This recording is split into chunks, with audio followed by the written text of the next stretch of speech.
Bergerak cepat perbaiki jalan amblas di Jalan Akses Danau Ranau Oku Selatan dilakukan oleh BPBD Oku Selatan dan PUBMTR Provinsi Sumatera Selatan dengan melakukan pemasangan gorong-gorong.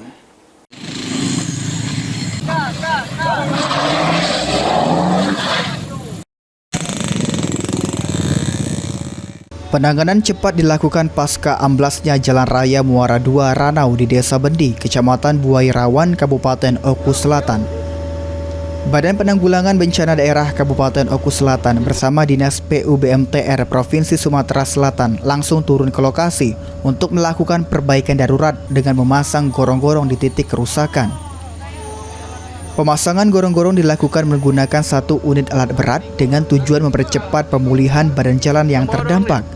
Jalan provinsi yang menjadi akses alternatif menuju kawasan wisata Danau Ranau amblas pada Minggu malam yang disebabkan tingginya intensitas curah hujan sehingga mengakibatkan tanah bergerak dan amblas.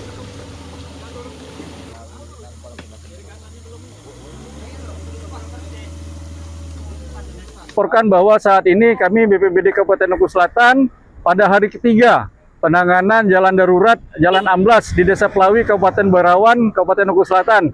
Hingga hari ini lalu lintas terpantau bisa dilewati oleh kendaraan roda 4 walaupun secara bergantian. Dan hari ini kami jadwalkan bersama tim Dinas PUBMTR Provinsi Sumatera Selatan untuk memasang gorong-gorong. Alhamdulillah sudah 3 unit gorong-gorong yang terpasang dan sisa 3 lagi akan kami lanjutkan setelah siang hari ini. Sejak hari pertama, Satlantas Polres Oku Selatan, BPBD bersama pemerintah dan warga setempat bergerak cepat melakukan penanganan sementara untuk menghindari lumpuhnya akses transportasi di wilayah tersebut.